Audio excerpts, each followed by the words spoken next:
haber hecho un poco. Sí, sí. Igual al menos... Fantastic.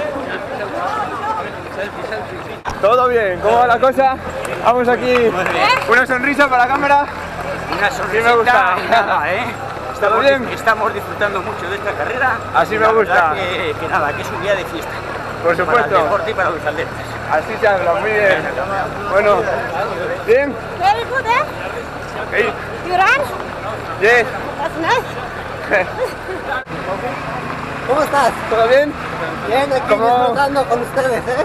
¿Estás disfrutando? La única carrera donde nadie pasa a nadie. Esto es correcto. ¿Eh? ¿Todo bien, no? No. Me alegro. Espero que después tampoco. Gracias, ¿eh? ¿Disfrutando? Sí, mucho. Bueno, ¿Tú cómo estás? muy bien también. Aquí estamos un poco haciendo de cámara para una web del equipo. Perfecto. O sea, muchos saludos a tu equipo. ¿Cómo se llama? Atlético Gijonés, para el Fumerus, conocido también. ¿Cómo? Atlético Gijonés.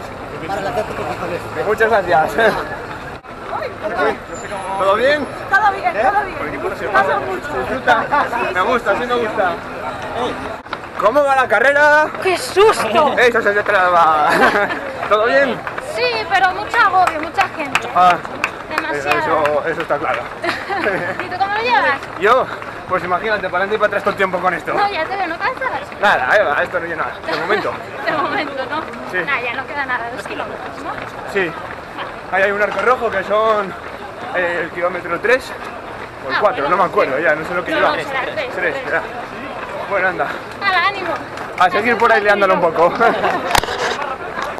Héctor, ¿qué ha pasado? ¿Has tropezado? ¿Te has doblado el tobillo? ¿Qué ha pasado? ¡Que caí! ¿Qué caíste? ¿Has hecho una herida como el gran Abel Antón en la rodilla? ¿Te duele mucho? No. Pues ya verás ahora cómo le toque a papá el dorsal de Nueva York. Ya verás qué alegría te va a dar. Porque me imagino... Unas palabras, Jorge, ¿qué tal? Ha sido espectacular, Príncipe de Asturias, Ayuntamiento, y que ha congregado